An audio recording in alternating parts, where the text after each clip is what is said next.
Want some, get some. Can I get a hell yeah? Yes, I am a pirate.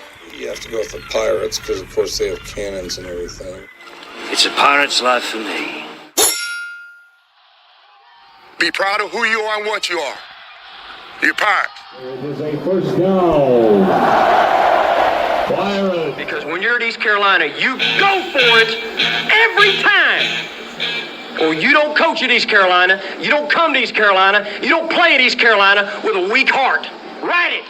I think I've ever been in a building as loud as that was. It was deafening in there. You will get them on. I can promise you that. Painted purple all night long in Eastern North Carolina. You're watching The Sports Objective, the podcast for Pirates.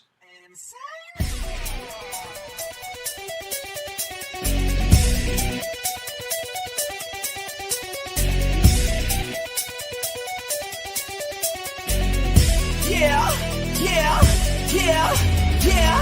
My heart is purple and gold. I'm a pirate down to my soul. And I don't back down, not at all. Find out when the cannons explode.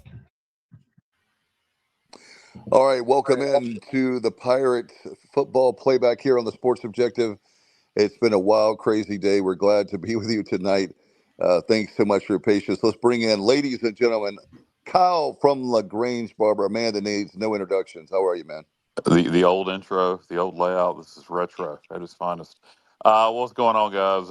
We are less than 48 hours away from the kickoff between the Pirates and the Green Wave, and looking forward to the game. Tulane's really, really good. I think this is going to be a heck of a challenge. By far, I know NC State was playing good football at the time, and BYU is really good, but I think this being a road game, I think it's our toughest road game of the year, and that's with going to Raleigh. No doubt about it. And, hey, Johnny Robertson, Johnny Stats, ladies and gentlemen, the man, I tell you what, he can give you stats that'll blow your mind. What's up, JR? Oh, come on, Dave. Don't do that to me. Now it's going to be a letdown, whatever I throw out there. No, not at all. Hey, this is the game that I had circled at the beginning of the year is the one that I thought was the most important. And I'm sure it's going to be a close game either way. Hopefully the Pirates come out on top. And welcome in, Corey. It's a pleasure to speak with you tonight. Thank you, Johnny, and to the other two fellas who I have a lot of experience with. Good to be with you all again. Yes, it's if I'm hearing from Dave Richmond, there must be an ECU game on my schedule. And here we are, another Pirate Green Wave football game. This will be my fourth since I came down here to New Orleans. So yeah, and Thursday night, national TV. So this will be fun. No doubt, Corey. And when Kyle and I would take the road trip to New Orleans, we're going to call you and find out the best restaurants and other things. But yeah, it's a great matchup. Great to have you back on, especially Kyle and I were talking off the air and we talked on the air, but we want to thank you personally before we dive deep into this. How many times you've come on our show? You've been there for us for many years for baseball, for ECU. Oh, man, no. What I was saying, Dave, and I think it needs to be spoken on more than many times come on the show, but, we had Corey when he was the voice of the Pirates, Pirate Baseball, and Pirate Baseball, when Corey was here, was as red hot as anything, not that it's cooled off. And Corey was on with us for extra innings pretty much every Sunday night. We had the play-by-play voice of the Pirates, and he did it for absolutely nothing. And I don't think, we even realized at the time how fortunate we were to be able to have that, because we haven't had it since. And not even close. So, that, we were talking about that the other day, and it's just something that we took for granted at the time. So really do appreciate you doing that, Corey, all those episodes of extra innings. I remember doing one driving back from wherever Georgia Southern is, Statesboro, I guess. Statesboro, yeah, Statesboro, Georgia. And it was pitch black driving back. I was in the middle of nowhere, South Carolina, and somehow the reception held doing that. So no, I mean, it was truly nothing off my back to talk Pirate baseball with you boys at the time, and nothing even further to talk Tulane with you whenever Tulane and ECU hook up in whatever sport crosses our radar here. I mean, it's part of my job here, part of what I felt my role was when I was there, was spreading and promoting and talking about the programs that I was fortunate enough to represent. And that went with Pirate Baseball for 6 seasons. That goes for Tulane football, basketball, baseball, now in my 5th year. So I'm more than happy to do it. Corey, talk about that very fact about Tulane. You have had a great experience down there. In fact, we talked about, I think, one of the previous visits, that you're a single guy in one of the best cities in America. You've got a lot of sports down there in addition to Tulane, and you're doing a great job. When I can, I listen to your broadcasts, and it's phenomenal. And by the way, whoever's doing social media for you, I need to have them as my agent or whatever. They do a great job. And so life is good for you. We do miss you a lot in Greenville and with East Carolina, but we totally understand. And just talk about, before we break down the game, now in the 5th year, how is it in New Orleans? How are things going with Tulane and the university? We're glad they have obviously the stadium on campus and not the Superdome. Nothing wrong with the Superdome, but we're happy for you guys to have that too. I feel like, I mean, I've now been here. I moved here in the summer of 2021. This is almost, I mean, I lived in Greenville for only about a year and a half of my time doing Pirate Baseball. I would be commuting from Winston-Salem for a lot of my tenure doing that job. And so this is bordering on the longest I've ever stayed in one location since I graduated high school. And so now I do feel like I'm a native here. I certainly don't know all the intricacies of a city that has maybe more than any in this country. But it is, there's no place like it, and to feel ingrained in it has been a real joy for me. I went to my first New Orleans Saints game Sunday, like my first one since I moved here. It was 2 bad teams, but it was a fun game. And so stuff like that, where I keep, there's still so much more to experience in this city, even though I've been here for, 4+ years, but this is home. Like, this is home for me now. And it is, there's just something else different about this place than anywhere I've ever been before, and anywhere I will ever go beyond this. So to be part of it, to be part of a city that's just kind of existed in a lot of people's imaginations forever, is something I don't take for granted. Corey is so ingrained now in New Orleans culture, he actually speaks French Cajun. Hey, Kyle, can you help him out with Coach O?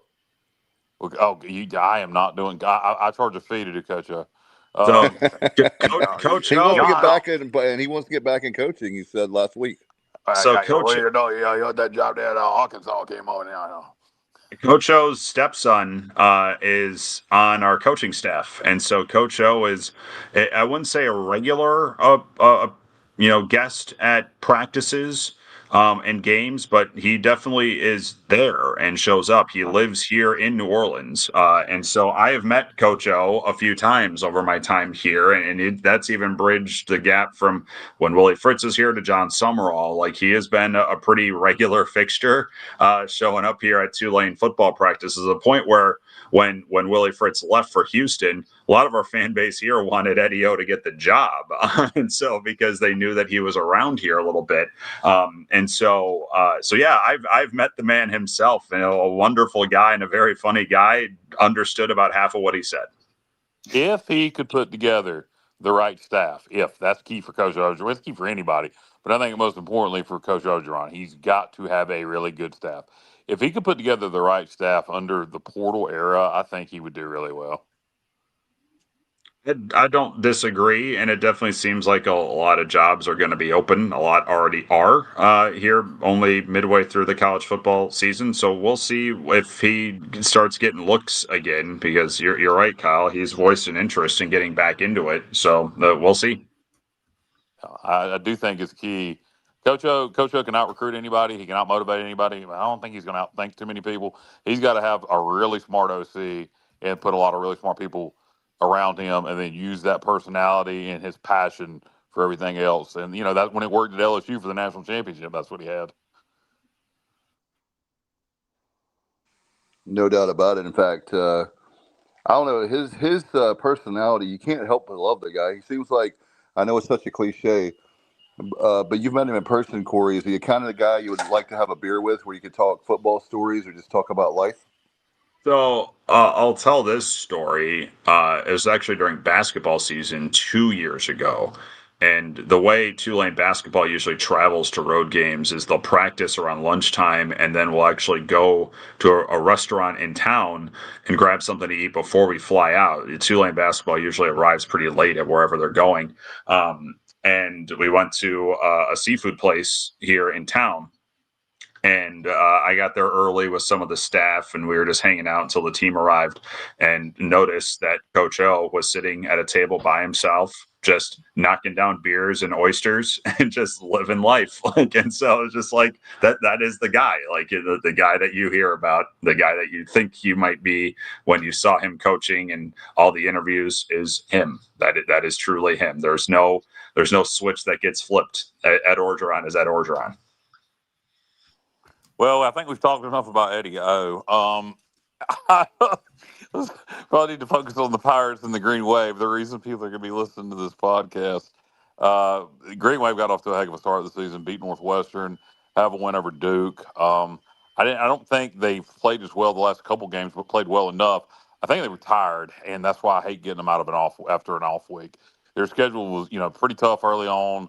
Played hard, played fast, and I think he had a tired football team, say against Tulsa, and they've had a little time to rest. And this game scares me, Corey. I don't get scared easy. And I think we're a good football team. I think we have the capability, we being East Carolina, to be really good. But I think we've just shot ourselves in the foot way too much on offense, false starts, penalties in the red zone, relying too much on scheme instead of players in the red zone. I think our defense against your run game is going to be very interesting, but the Green Wave team, particularly off and off week, scares me. Should I be scared, Corey? Should I be scared? I've known you long enough, Kyle, where I don't know what else truly scares you, because you're just a man who takes on everything. Listen, I guess what I can say about that is a lot of the things that you were checking off there are pretty accurate based on me just being around the team. It was a brutal non-conference schedule, and they wound up surviving that 3-1. The only loss being to a team that's now top 5 in the country at their place. And then they were a little tired at Tulsa. They were also pretty thin, especially in the defensive line, because the first 4 weeks really battered and bruised them. They needed some time off to heal up. I will say a lot of that, what is a little bit skewed of that Tulsa game is, 31-14 was the final score. It was not that close. Tulane really did handle that game for most of it. And there was one flea flicker that kind of got Tulsa into it at the start, and then a busted coverage on their second touchdown. But you take those two out, and Tulane held them to just over 200 yards of offense total. And so they really kind of controlled that game, but they did that with a lot of exhausted players. They did need a week off. They did need to heal up, and they are very close to full strength now. They're not completely full strength. In fact, their leading tackler, Dixon Agu, linebacker, suffered a bad injury in that game at Tulsa. And so he's definitely not available Thursday, and we'll see what his extent will be moving forward. So there is now a big void in the middle of this Tulane defense that Tulane will have to find a way to fill, at least for Thursday night. And we'll see what John Summerall is usually not very coy about injuries. He's being a little bit more guarded with this one. That's the severity of it right now. And so we'll see. But beyond that, you hit a lot of things. I'm not going to tell you if you should be scared or not, because I think what John Summerall has said publicly is also a lot of the things he's told me just privately, and how high level he does think that this East Carolina team truly is. He's never seen this program before. It is a different looking program. He knows John David Baker a little bit from their Ole Miss ties, but he doesn't really know Blake Harrell that much.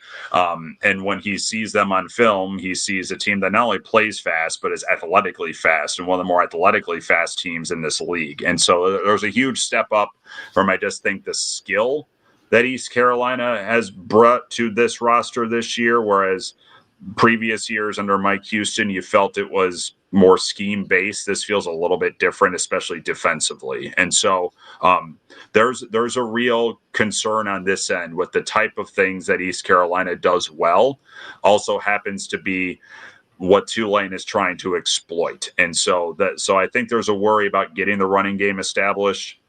I think there's a worry about this secondary and what this shot play offense is going to try and do on them. So there's a lot of things here, Kyle, that will give Tulane a lot of problems. And East Carolina, I think they have shown in decent stretches this year, a team that legitimately should be in the conversation for this league come November. And now we'll see if they can continue playing up to what this program here in New Orleans thinks of what they can do. You know, Corey, I was going to say, for me, what I was thinking about getting ready for the interview tonight is it depends on what East Carolina offense shows up. If it's the one that they're capable of being, then it's going to be a really tight fourth quarter.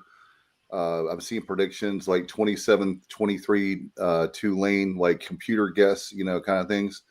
That's more the kind of game. What's that?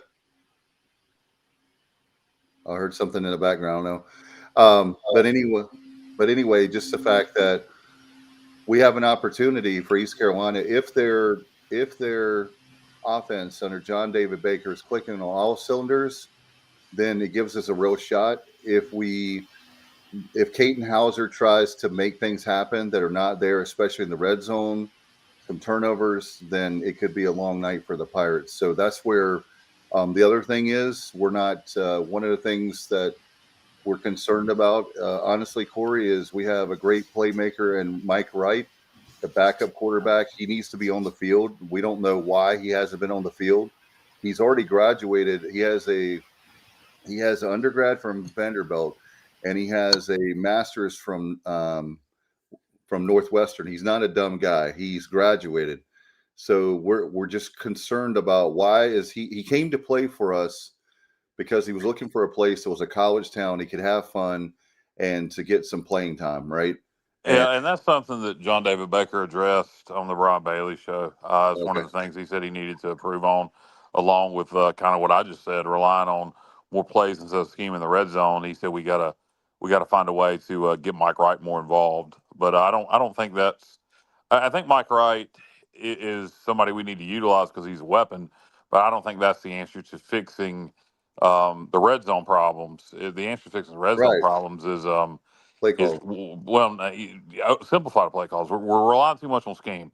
We need to rely more on players making plays. We got some talent at wide receiver, like Corey just mentions our skill positions on offense and defense. But on offense in this situation, just toss the ball up. Just throw some one-on-one jump balls, throw some fade routes, throw some slants down there. Sometimes relying on scheme is good. Against Army, there was a play down there where we ran a speed option with Caden Hauser where it was a good call, and that was a scheme call. That was out scheming them, and it would have been a touchdown, but Caden pitched it at the wrong time. So that's another thing. Caden's got to quit panicking when he gets in the red zone. And I think by simplifying things and letting him kind of just go make plays with his playmakers, I think that'll help him too. And it sounds like that, Alyssa's lip service, that's what we're kind of going to do going forward is simplify things in the red zone and let players make plays. No. I had a question. Good, Jay. Well, we had some, if we can, guys, can we get some questions in really quick? Sure. I'll go back to you, JR. This is for you, Corey. You're very popular tonight. Not surprising. Justin says hello. Justin Butts, of course, with the Queen Anne's Revenge. And then Kenny says, hey, Corey, do you have any concerns about the size difference with Tulane receivers versus the length of the Pirates DBs? Yeah, that's not a new concern for what I've seen from Tulane this year. The tallest receiver is 6'1", and that's a true freshman who's kind of been shuffled a little bit out of the rotation the last couple of weeks. And so there's no get up and go find the ball one-on-one receiver for Tulane right now. And what they need to have working is guys need to run their routes crisply right now in order to really spring free and make plays happen. When they have had good games, and they've had, the Duke game was probably the best game from the wide receiving core in week 3. It's crossing routes. It's finding the middle, the soft underbelly, because of how aggressive Duke is defensively. And they just found open space over the middle. Only one wide receiver has caught a touchdown this year for Tulane. That was at the end of the Ole Miss game in garbage time. There's only 3 passing touchdowns on Tulane's books this season, 5 weeks in. The other 2 have gone to tight ends, and those were in weeks 1 and 2. And so that's, I'm sure at some point you'll ask me about Jake Retzloff and what he has done so far here. That's the last hurdle for him to climb, as well as this receiving core, which that is deep in terms of the skill, deep in terms of the speed. They are very versatile, but there's no big play threat for this group. And so I do wonder how much Tulane is even going to try that, at least early on Thursday, because of the size in the East Carolina secondary. I mean, they eventually got to that point and taking shots downfield when they established the run game against Duke. And, Tulane, 3 opponents in a row have seen very fast-paced offenses that all are slightly different in how they run. Duke is top 20 in pace. That's a pocket passer with a big offensive line and terrific corners. Ole Miss, very similar, except their quarterback is much more mobile than any of the ones that Tulane has seen so far. And then Tulsa is a run-first offense, but they are setting everything up to try and take a shot play, and they're even faster than East Carolina in terms of pace. And so Tulane should not be caught off guard by how fast ECU wants to go offensively. It's what style that they have seen over the last 3 weeks can they use their experience on to try and help out against ECU. I think what stood out is that the Pirate defense has played so well in spite of how fast the offense runs. And the fact that they have performed this well tells me that the athletes that Blake Harrell now has on that defense. I know that he's not DC anymore, but it's his work. This is a different level of athlete than what Greenville has had on the defensive end in quite some time. And so I don't know if Tulane's going to be able to get free all the time against the secondary. They will need to get their running game established first in order to get the plays downfield and the passing game going. Okay, I had a stat that I looked at the top offensive teams in the country, and I'm trying to figure out what they all have in common. And number 1 was Ohio State. And in this category, I should say what the category is. It's passing percentage on first down. In other words, what percentage of your total passing yards occur on first down? And Ohio State, 61.5%, Indiana, 59.5%, and number 3 was Tulane at 53.1%, followed closely by Missouri. I mean, those are some potent offenses. And I just wondered, what do you make out of that statistic? Are they doing a lot of play action on first down? Is that what's doing it? Or what is the reason? You're bang on, Johnny. This is a play action offense. It also, what has, I think, been a little bit of a surprise development as the year has gone on, was they knew that Jake Retzloff had some mobility to him.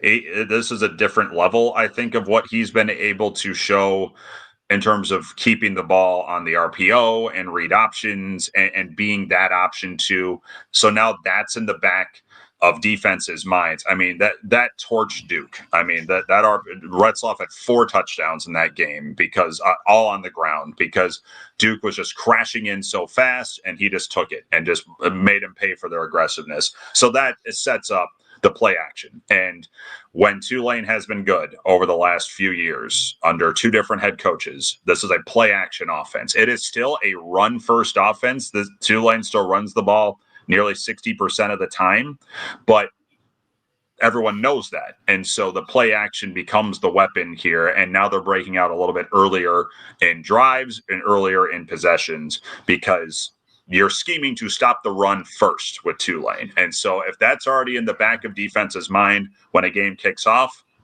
then Tulane's try and play action early on to try and at least get them off balance defensively. It's worked in some cases. It hasn't worked in others. That's been the most inconsistent part of this team, is just the whole passing operation has had moments of brilliance and moments of confounding nature.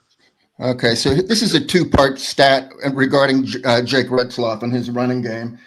Okay, so Tulane is number 1 in the nation in yards per game rushing in the second quarter, 84.2 yards. Florida State is right behind him at 84. Now, the reason I brought that up is because Jake Retzloff in the first half is 302 yards, 6 touchdowns, averaging 9.2 per carry. In the second half, he has 66 yards, 1 touchdown, and 2.6 yards per carry. What do you think of that? I mean, is there a reason why he's just not as successful running in the second half? So I do think that it's a slightly skewed number based on what happened in the first week of the year, which he broke his 69-yard touchdown in the second quarter. And then right before the end of that half, he was just scrambling around for what I believe turned out to be somewhere around 40 yards. And so you're talking about a third of those yards that you were talking about there in that first half, second quarter stat coming in one particular game.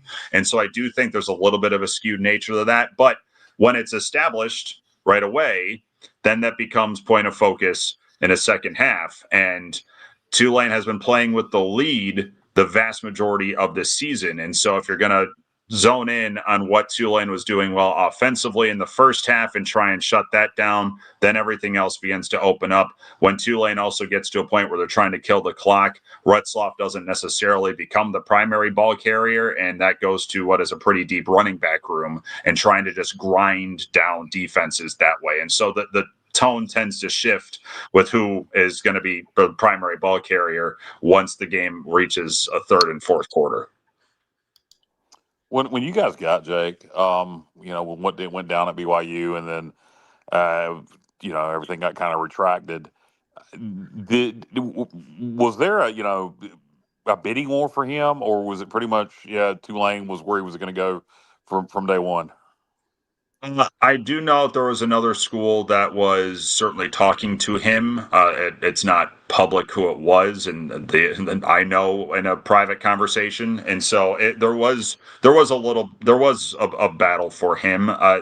John Summerall had a previous relationship with Jake Retzloff, which I do think helped push this over the edge a little bit. Also, that the offense that Tulane runs a little bit more suited to his skill set than the other one, and so Summerall was trying to recruit him in his days at Troy when he was in community college, and then BYU became his only other offer, and he went to BYU. And so there was already a relationship established from a couple of years ago that helped push this across the line into Tulane's favor. And then he got here on July 22nd. And so absorbing an entire playbook in just over a month is pretty darn near impossible. He essentially absorbed enough to get through weeks 1, then a little bit more in week 2, and then week 3, and so on. And now there's been a little bit of time to breathe here. So now at this point, he's got the full scope of what this offense wants to do. But it was a fast onboarding process for him.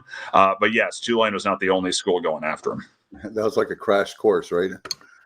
And he also had to knock out 3 classes in the summer to be a grad transfer.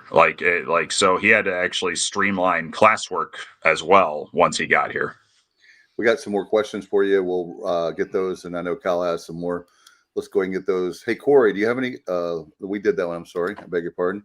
From Robert Dedrick. Corey, did the Ole Miss offense scheme expose any weaknesses in the Tulane defense, or did they just simply have better athletes? They definitely have better athletes. And the biggest weakness that got exposed there is one that already showed up earlier in the year. It was actually South Alabama who did it pretty well on Tulane.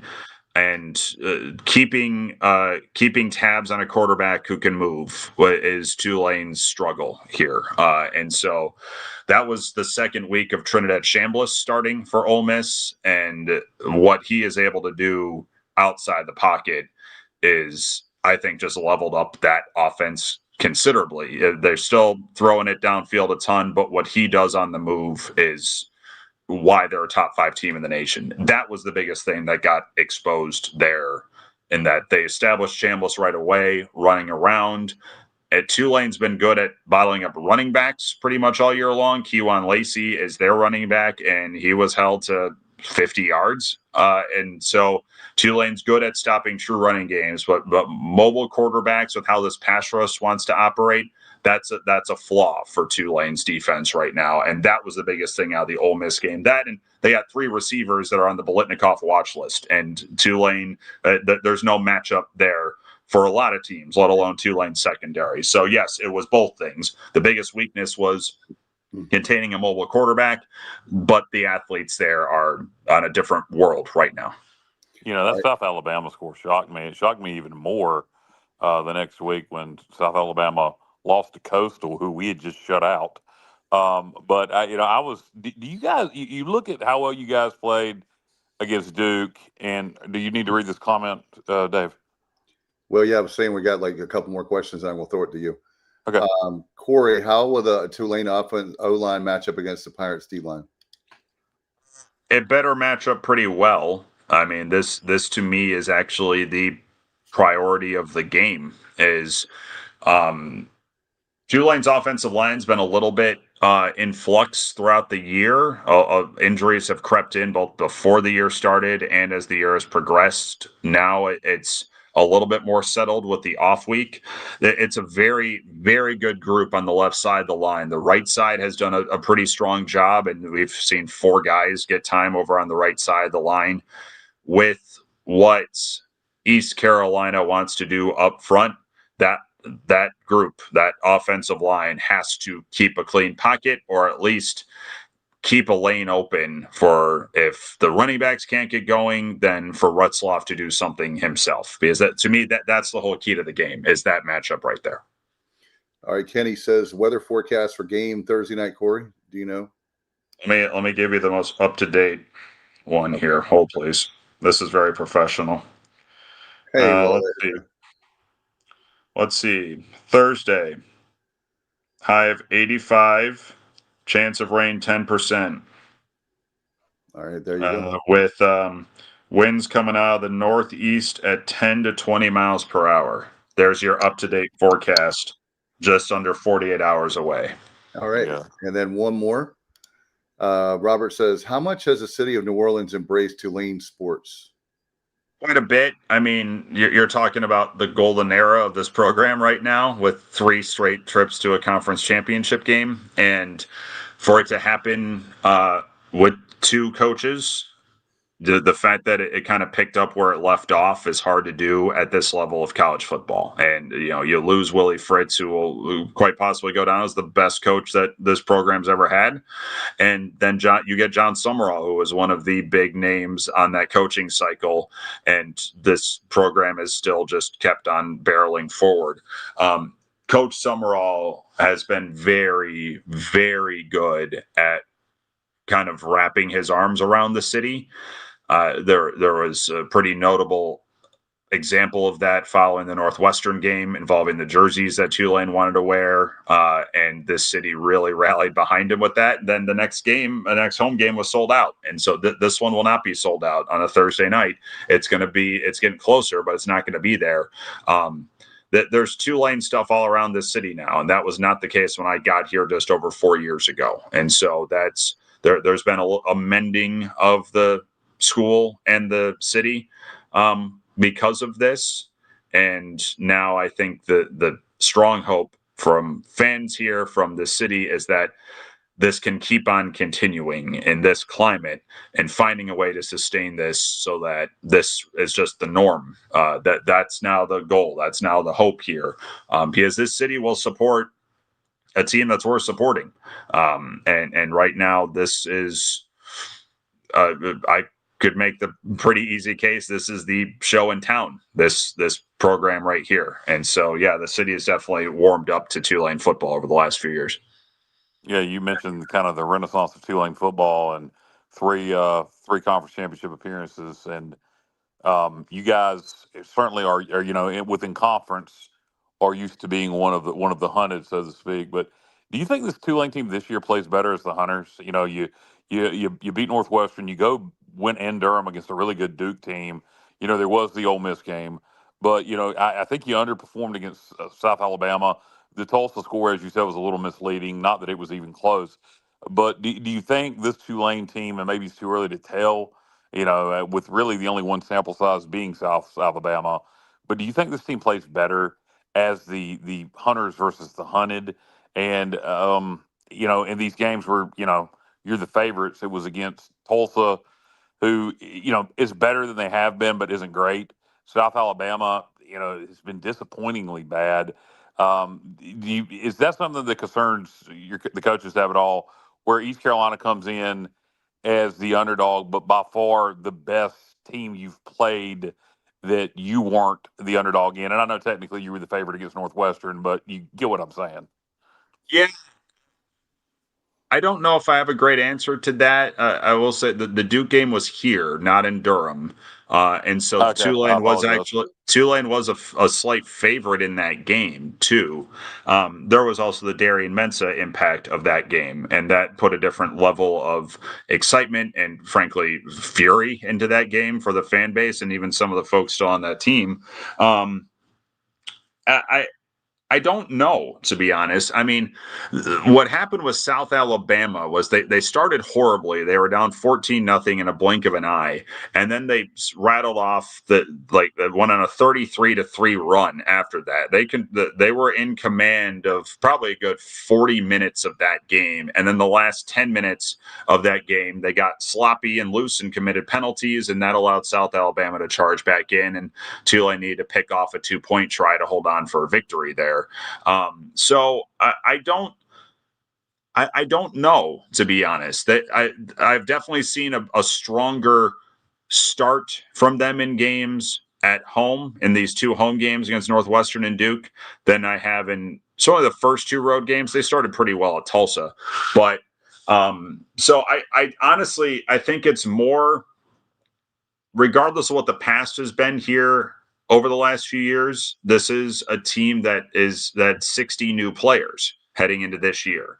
And so there's still, as much as the tradition is now set, as much as the expectation is now what it is here, as much as John Summerall says that what the standard should be now for Tulane football, there's still half a new team that's still trying to put all of that together for 60 minutes. And so I think that leads to more of it. There was the Darian Mensah impact with Duke, and everyone was on their front, the front of their feet for that one. Heck, even Northwestern was Preston Stone at quarterback, former SMU guy, and Tulane was the first visit he took once he entered the transfer portal last December. Tulane was going hard after him. So there's maybe even a little bit of that to start that season. But I think it's honestly where the inconsistencies have come is it honestly feels like it's still a team that is trying to click everything firmly into place and not necessarily we're the team that everyone's trying to think of to catch. And so now we're a little bit timid. I haven't sensed that, I guess, is what I would say, Kyle, if that makes sense to what you're asking. No, it does. It does. It pretty much answers it. Yeah. It's just, it's crazy to me when you look, and this is a more big picture going back to growing up in the 90s. Coming up when I came up, East Carolina, it was East Carolina and Southern Miss back in the old Conference USA. Then Louisville, was good, and then Cincinnati came. They got good, and TCU joined, and they were good briefly in Conference USA. And Memphis football and Tulane football were horrible, horrible. I mean, just you go down to the Superdome, and you'd always have a ball game because nobody was there except for '97. Tulane had a really good year, obviously, but Undefeated, yeah. yeah. But besides that, Tulane football in the '90s, and particularly through the early to mid 2000s, was pretty bad. And it's just so crazy to me to think over the last decade, under Coach Fritz, and now continuing, how good Tulane football and at the same time Memphis football has become, kind of the standard. Not kind of, the two are the standard bearers in the American now, and it's just funny for me looking back to the '90s and then the early to mid 2000s when, with the exception of the John Thompson's years in the early 2000s, where East Carolina would beat Memphis and Tulane routinely, and it's changed so much, and then really not going anywhere with this, just making a statement. It's I think our fan base is still kind of wrapping their head around that a little bit here, because so much of the fan base, that when in that stretch of time from 98 in the undefeated year to honestly 2022 when Tulane went to the Cotton Bowl, there's some okay years in there. There's a lot of 6-win and 7-win years in there. A lot of Willie Fritz's early career was winning in the last week or two of the season to become bowl eligible. And that was kind of now looking back on it, that was the early work of putting the foundation in place for what we're seeing now. But I think because this has been such a rapid turn here, where my first year here was they finished 2-10. And it was what in the world was this? Like, could it really be this bad? And then the next year was 12-2 and a Cotton Bowl championship and a conference championship. So the fact that it boomeranged so fast, and it is aligned with ever-changing tides of this sport. And today was another shift about the transfer portal now moving to January. That is locked in stone now. A one-time portal window in January that's been approved. So much it keeps moving and changing and evolving about what college football is now. And here Tulane is, with unprecedented success for its program's history, aligning with it. And so it's been a lot for this fan base to absorb, because they want to see this keep going, and now everything keeps changing and making it more difficult for it to keep going here, but yet it keeps going. And so it's been a whirlwind. There's no other way around it here. Memphis had some glimmers of it, the last decade or so, where they won a conference championship under Mike Norvell. And so like they've had more bits of it than Tulane has had in that stretch of 20 years or so, but there was a lost generation of fans here. 100% after 98, and then with Hurricane Katrina, and then everything that happened in the city here, and the pieces have been trying to be put back together to get the city back on board with Tulane football. And the last 4 years it has been. And so you're right, it's a very different world than even pre-COVID, like right before COVID, when Tulane was just trying to win 6 games. That's not the case anymore. And so this fan base has experienced a very radical shift in a short amount of time about what now the standard of this program is. Oh, hell, I don't know if people remember this, and it was never really got to be a serious discussion, but there was a point in the early 2000s where Tulane talked about dropping football. And Corey, I don't know if you've ever heard about that, but oh yeah, I mean, it's insane to think. It's and that the program to where it is now. I think, obviously they invested in it. Building Yeoman Stadium was a huge step in the right direction. I don't know how many years. Is that 10 years ago now? That's the 11th year of the stadium. 11th. Yeah. Okay. I mean, so I think that was the start. Then getting Willie Fritz in there, and just continuing to make good hires. And I think the NIL era has served Tulane relatively well. You mentioned Go ahead, Cal. You mentioned the one transfer portal date, which is something that had been proposed, and I'm glad to hear that's official. I missed that today. That's huge for college football. I mean, it's huge for the fan bases. It's huge for coaching staffs. It does two things. It helps manage rosters a lot easier, and two, from the fans' perspective and the coaches' perspective too, makes bowl games mean a little more again. Now you have a chance, if you want to transfer, to use that bowl game as a showcase to try to go make some more money rather than opting out. So I think it does two things there. I think it helps bowl games. Now some kids are still going to opt out, but I think it helps bowl games, and I think it helps coaching staff manage rosters tremendously. Yeah. It's a long time coming, even though it's weird to say with just this era of college football is still relatively new.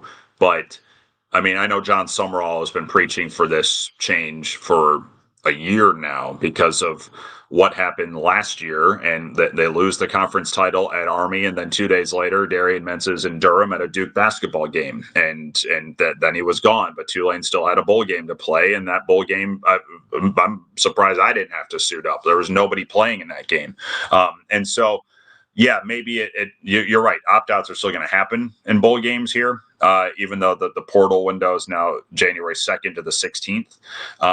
But the other thing I think this will hopefully do is provide just a little bit more stability in the month of December.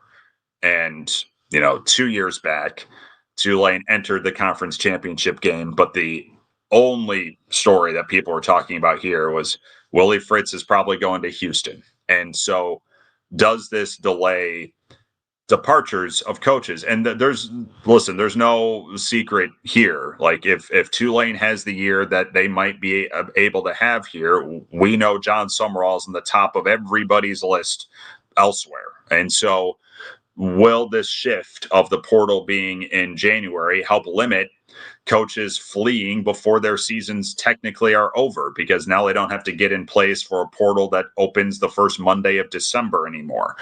Will it calm that down a little bit? Kids will still opt out of bowl games, but you're right. They might play in those bowl games a little bit more and then decide they want to transfer. The other part of this that's fascinating to me is that you still have a free reign transfer with a coaching change, but starting now, your portal window opens 5 days after a new coach is hired. And so say Ryan Silverfield gets hired away from Memphis this year, if they have the year that the first half of the year has been great. Whoever they hire in his spot, he gets 5 days to actually speak with that current roster and try and pitch them or decide what the future will be before they think about transferring. And so that's another a unique thing that I didn't expect to happen with this change today. And I think this it will allow things to settle a little bit more than what we've seen the last few years, because it's been chaos once seasons have ended, but seasons haven't fully ended because you still have bowl games coming. And so a long needed change, even though we're talking about 4 years of this era. Yeah, we got lucky. We had a couple opt-outs before our bowl game, but most of our transfers happened after the bowl. A lot of guys were excited to play NC State and close things out the right way, but that's not always going to be the case. East Carolina. Our bowl game against Florida, Mensa was gone, our tight end Alex Bauman, who's now starting at Miami. He was gone. Almost the entire defensive line was different. It was, and Mekhi Hughes, running back, played in that game, then transferred right after that to Oregon, but he doesn't play there anymore. Now he's redshirting. And so it's stuff like that where hopefully it just calms that down a little bit and stops making a bowl game feel like an early spring practice. Right? That's kind of what it's felt like here at Tulane the last 2 years. It doesn't necessarily mean that January won't be chaotic, especially you're going to have to get kids in before the start of a spring semester. That's now priority here with this one-time window. And certainly new things and problems will open up with this, but everyone wanted this. Everyone realized that having this start in December right after conference championship weekend was just madness. And now, in a sport that has had a lot of people making decisions that has not really been for the benefit of the sport, finally it seems like we have one here. Yeah, these universities have got to.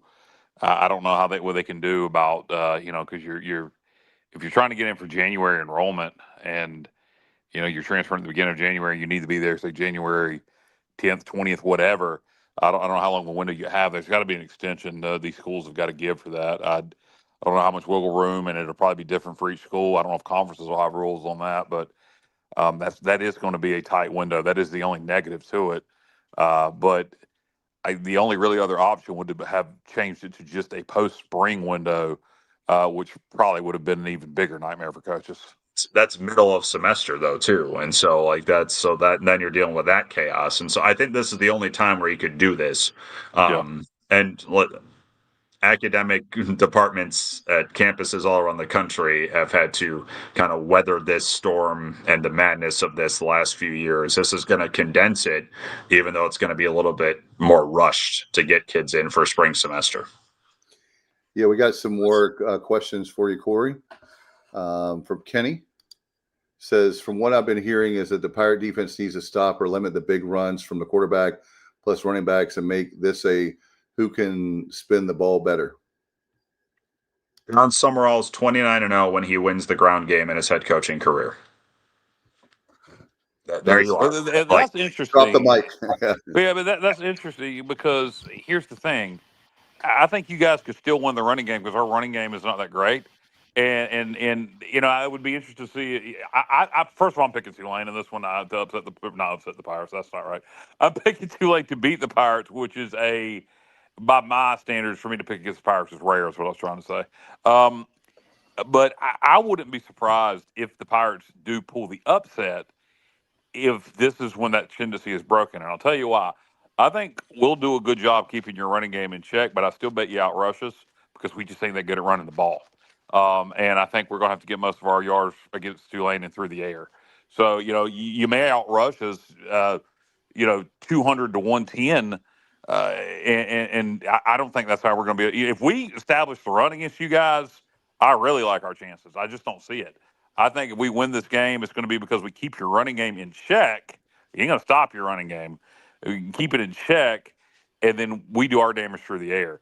If we outrush Tulane, I would be shocked. I do think, I've been asked even on this chat here, if Tulane seeing Ole Miss a couple weeks ago is an advantage for this, and there's a lot of similarities, obviously, with how ECU is running offense than what Ole Miss is doing, but how Tulane beat Duke the week before, I think, might be the recipe for how Tulane will try to win Thursday night, because Hauser's not as agile and mobile as Trinidad Chambliss was. Hauser's better on the move than he gets credit for, but this is not a guy who wants to make plays on the move. Like Darian Mensah wants to stay in the pocket, and when Tulane had success on him, they pushed him out. And so what I see here is East Carolina's allowed 4 sacks this year. Now, part of that is just how fast Hauser's just getting rid of it and just trying to get downfield, but a lot of it is just holding a pocket for him. Tulane is going to have to make Hauser very uncomfortable, in my mind, to win this game, because I think they just said, like, they're very good at stopping running backs. Like the second best rusher in the conference, Dominic Richardson for Tulsa, 48 yards 2 weeks ago. And so, that Ole Miss's running back didn't do much on him. Duke, South Alabama, Northwestern running backs did not do much on them. So like that's the key for this Tulane defense. They want to make teams one-dimensional. This week, they're going to be trying to make ECU play in the dimension that they're the strongest at. And so that's going to test certainly the secondary, but this defensive line, which will roll 13 regularly, they will need to actually change that sack number pretty considerably. Like they had 5 total sacks in the first 4 weeks of the year. They had 6 against Tulsa. That's going to have to be a similar type ratio for, ECU is allowed 4. That's going to need to get up to 7 or 8. In my mind, for Tulane to feel good about this one. Kenny says, Corey, thank you for all you did for East Carolina when you were here, but go Pirates beat Tulane. Here's one for you. Johnny says, Johnny Gardner, that is. We have Johnny Gardner and we have Johnny Stats. Before you sign up, Corey, have you had a chance to get out to fall ball for baseball? Not since they officially started, which technically was, I think today was their first official fall ball practice day. They did live BP today. So I did go out a couple weeks ago when guys were just doing like their own workouts and just checked in. That's another year where that's a half new roster for Jay Ullman. It's every year it's a half a new roster. And so I haven't been able to get out there a ton. I know their fall games are on the road this year. Like they go to Ole Miss next Saturday for their first fall game. So I actually won't be able to see any of the fall games either, but I'm going to get out there right now. See, like, as you guys probably know, like we're less than a month from basketball. And so I've been bouncing between football and basketball here during my week since they started practice last week. You wouldn't have that problem in Greenville. Well, I think that's a good outfit that Mike Schwartz, I think, has this year. And so if there is I know there's been a long program history of that not doing much. that I feel could change this year in Greenville. Tulane's got a huge question basketball wise because they lost a player. The player passed away back in the summer, and so they're trying to put all of that together on top of figuring out what they are as a team. But yeah, so baseball, I will be getting over there as the weeks go. But right now, it is football, basketball in my mind. All right, and Robert says, does Tulane have someone on the staff in mind to be the next head coach, or where they have to go outside the program? I don't think you're worrying about that right now. I like your OC a lot. Joe Craddock is the OC. I am so out of the loop when it comes to any of that. I will not be informed of any of that. So I got nothing for you there. The hope is that John Summerall is here in 2026. That's first Right. hope. So we'll see what happens if Tulane has the year that we think they can have. Then there will be people going for them, and we'll see. I mean, Tulane has now shown over the last few years, institutionally, they are now behind Tulane football and Tulane athletics. That was not always the case here, as Kyle alluded to back in the early 2000s. So like that they're on the same page now. Now are they going to be able to come together and really accelerate this even faster to get Tulane football, but also Tulane athletics to higher places, and that will be trying to keep John Summerall around. Hey, before we get too far away from basketball, Corey mentioned, well, he didn't mention him by name, but he mentioned Greg Glenn III. My season tickets in Minges are right behind the visitors bench. And I've been to, dozens of games. I've never taken a picture or a video of an opposing player ever. But let me tell you, the last time Tulane visited Minges, they never had the lead. It wasn't a beatdown because I think the final score was like 9 points. But Tulane just in the huddle, I was filming it because Greg Glenn, everybody had their head hanging, like everybody. And Greg was like shaking his head yes to everything that was said in the huddle. And he was raising his fist and pumping it in the air. And the rest of his team was just sitting there dejected. And he's like, come on, guys. And then they had another huddle where everybody was standing. And he was just like shifting his weight from his left foot to his right foot because he couldn't wait to get back out there. And I still have those videos on my phone. And when I heard that news, I was devastated. But I brought this up because I want to give Tulane an immense amount of props for keeping him on the digital roster for this season. I think that is just a very classy move. Yeah. And thank you, Johnny. Like I love that kid. And it still is crushing to me, like when I go to practice and he's just not there. What he meant to that team, forget about what he did on the floor for that team. And he was kind of the centerpiece of how that team played. What he was in those huddles, Johnny, is who he was. Like he always carried himself with such positivity and happiness and joy. He's always dancing. His hair was insane, and that was just part of him. It's been hard.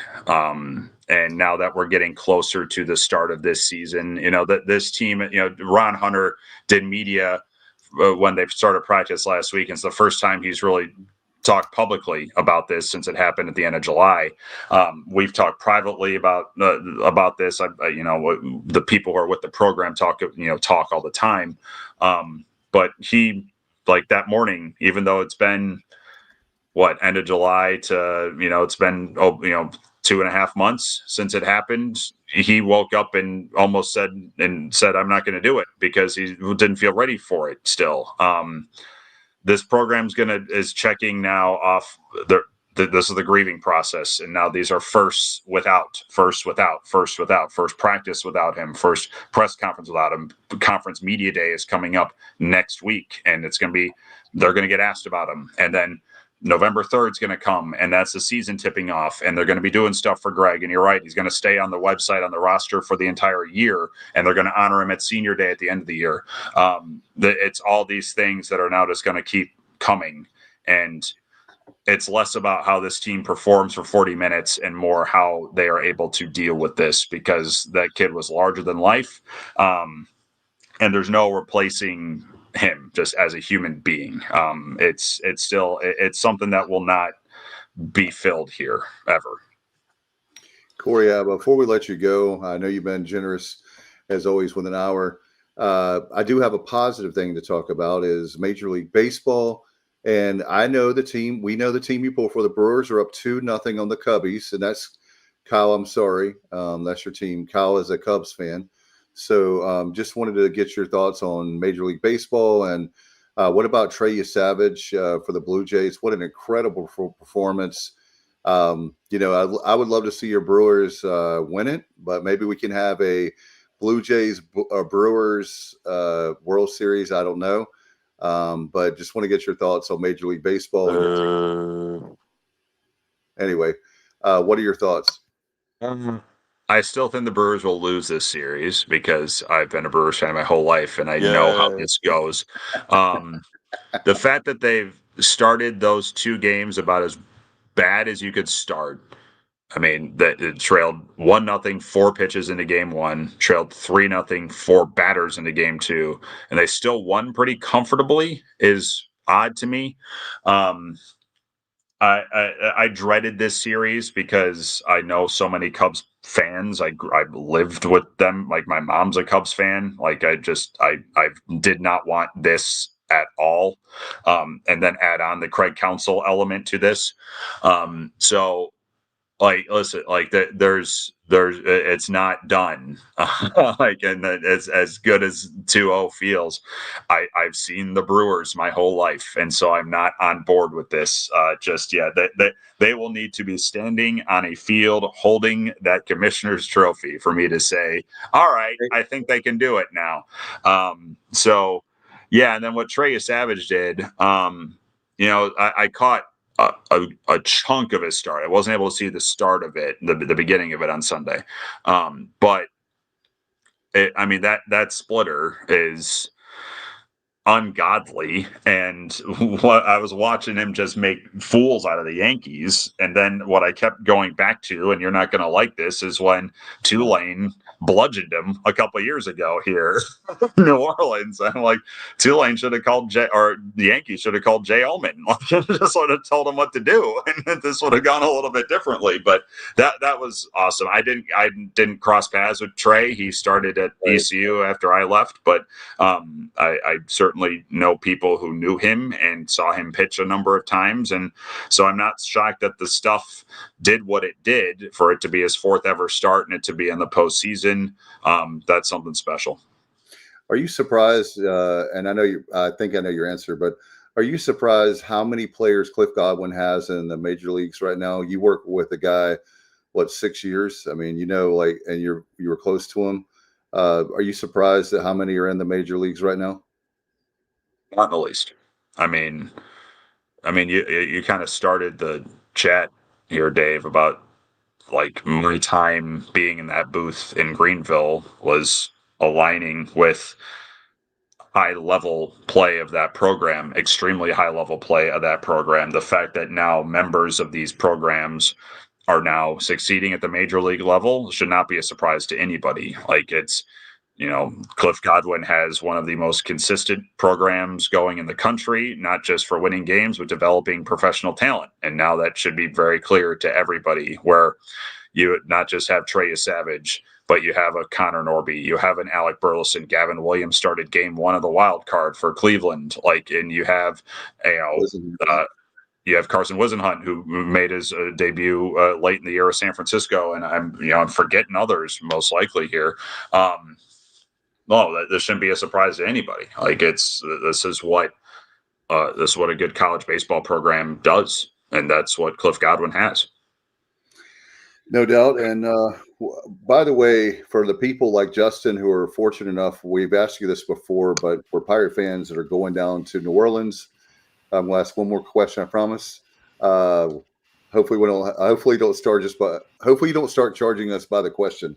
But anyway, what there's some good restaurants, things to do. I will say, do not do the zombie tour, especially if you have young kids. It was ridiculous, way over the top. So.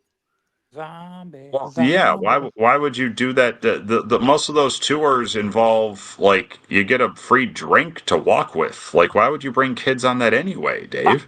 No, it's not that we didn't get any alcohol, but it was a matter of that's on you. This was on you. Don't slight the New Orleans tour companies for that. That's on you for not doing enough research on what that was going to be. It's like the time he took his daughter to see the Skinner band, and she got upset because people were drinking and cussing. The Skinner tribute band, rather. Well, listen. In my defense, they said it was a school benefit. They told me nothing about. That's what I was. Oh man, you should have been at the real Skinner concert there this past Friday night. That was. I've been there 4 times. I've seen them 4 times. I won't let you besmirch the New Orleans tour groups here because you didn't do your research on that one. That's on you, Richmond. I did, but apparently I did. I read the reviews and it was nothing about. The reviews had nothing to do with what it was. So anyway, did somebody try to bite you, Dave? Is that what? Somebody, it was zombies. Did somebody try to bite you? I don't. No. It was not what I expected. So was there boobs? Was there beads and boobs? I mean, what happened? No, there's some dude and he like was dressed provocatively. I'm like, what the hell is this? Oh boy. And then he's like talking things that are not family stuff, and we just had to like. We just got lost. Who would expect that on a zombie tour in New Orleans? What time of day did you go? Was this an evening? Yeah, 4 o'clock. Okay. Yeah, no, this is evening time, and that's when I'm assuming it was in the French Quarter. It was close to the French Quarter. Ghost tours and vampire tours and all that tend to be in the Quarter. Yeah, that's when the Quarter turns. That's when it goes from let's walk around and see this beautiful architecture and let's listen to some music and let's go have a huge lunch with the best food you'll ever have in the world to why is there a 6-foot-long snake on the street? Like that's when it begins to shift at that time of day. So know that if you're going to come here and do a tour in the evening time, it is not family friendly. Yeah. My favorite restaurant in this city is out of downtown. I will always try and pull people out of downtown, not because bad things are in downtown, because downtown is pretty remarkable, and that's where live music is just falling out of windows. But a restaurant called Katie's, it's in a house in the middle of a neighborhood, about 10-ish minutes outside of downtown, about 15 minutes away from Tulane. Would require an Uber because most of the hotels are downtown if you're coming in for the game. Best charger oysters in the city, best muffaladas in the city. Just everything you could want is at Katie's. I got friends from Greenville coming into town for this and staying through the weekend, and they've been here before, and they've already requested that we go back. And so we will be going to Katie's. So do that. Check out City Park. Very underrated. A lot of stuff to do. Very lovely, very peaceful, very tranquil. These huge live oak trees that have been around for 800 years. And then ride a streetcar and down St. Charles Avenue. If you're staying in downtown, you can take a streetcar to Tulane's campus and come that way for the game. And you'll see the lower garden district with all those monster houses. You'll see the skeleton house, which is a big house that has all these skeletons out in front with puns on them for Halloween. Do that. All right. Our good friend Alan Vick, it says, Corey, how often are you able to enjoy the fabulous New Orleans music scene? 2 things. Dave, no one ever calls it Nolans. Second of all, fair amount. Like that is a very cool part of living here is where you could just, yeah, you know what? Let's go down to Frenchman Street and listen to some music. Like that is just a great part of this town. And there are 50 clubs in this city where you could just go to, and here's just some incredible music. Wow. Is Tipitina's still around, or the Maple Leaf? Oh yeah, Tipitina's very much on the corner of Napoleon and Chapatulas. Yep. Yep. I've been there. Hey, Corey, have you developed a flavor for chicory coffee yet? Yeah. I love it. Very much so. Very much so. In fact, friends who are coming in, they've requested our first stop when they land tomorrow is to go to Cafe du Monde. Yeah. All right. Well, Corey, how can people listen to your broadcast? As always, thank you for the time. And look, we're over about an hour and 10 minutes, so we know you got prep to do, and we appreciate your time as always, my friend. Eventually, this chart here is going to have like so much pink on it, it's going to look like I'm solving a murder. So that's going to be my night tonight. Let's see. If you're not in the New Orleans area, best way to tune in the broadcast on Thursday night, it would be the Varsity Network app. That is Learfield's app, and you can find Tulane there. We'll also be on Sirius XM. It's Tuesday or Thursday night. I believe it's channel 380. If you're a subscriber to Sirius XM, our broadcast will be there starting at 7:30 Eastern, 6:30 Central. We have an hour pregame show if you want to dive into that. And then, I'm on the usual spots and social media.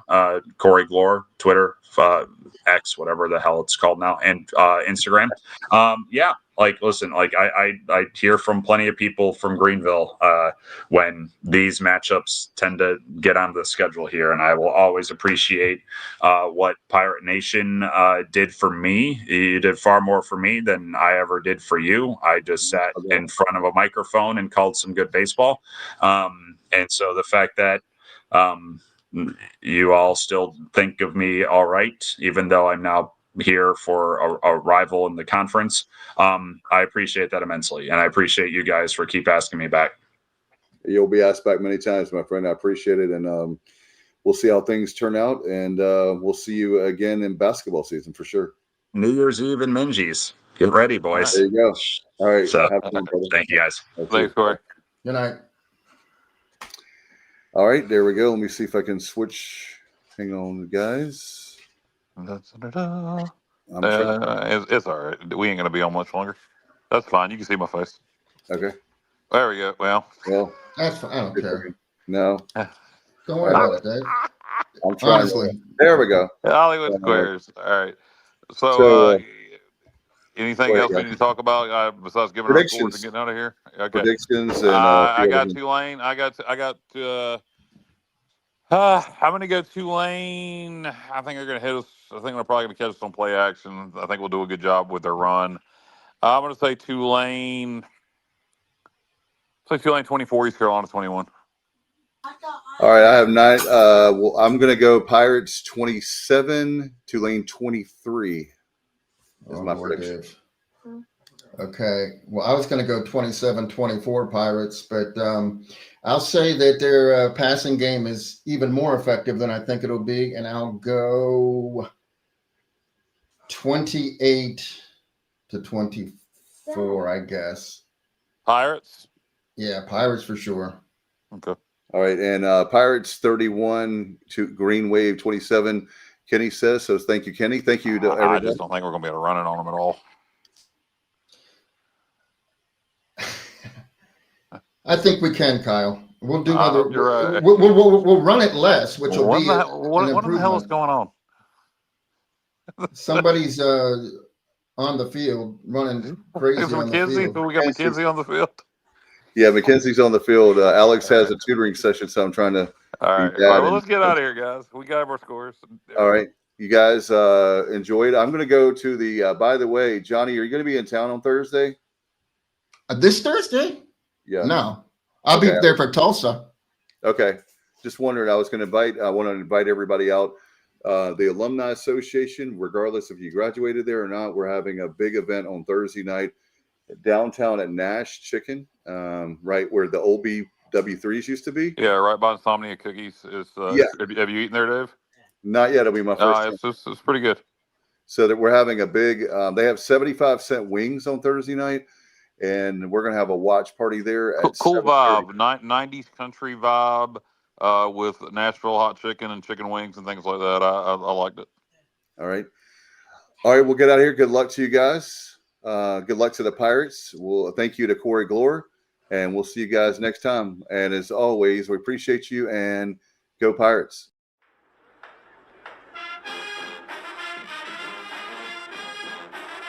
You're watching The Sports Objective, the podcast for Pirates.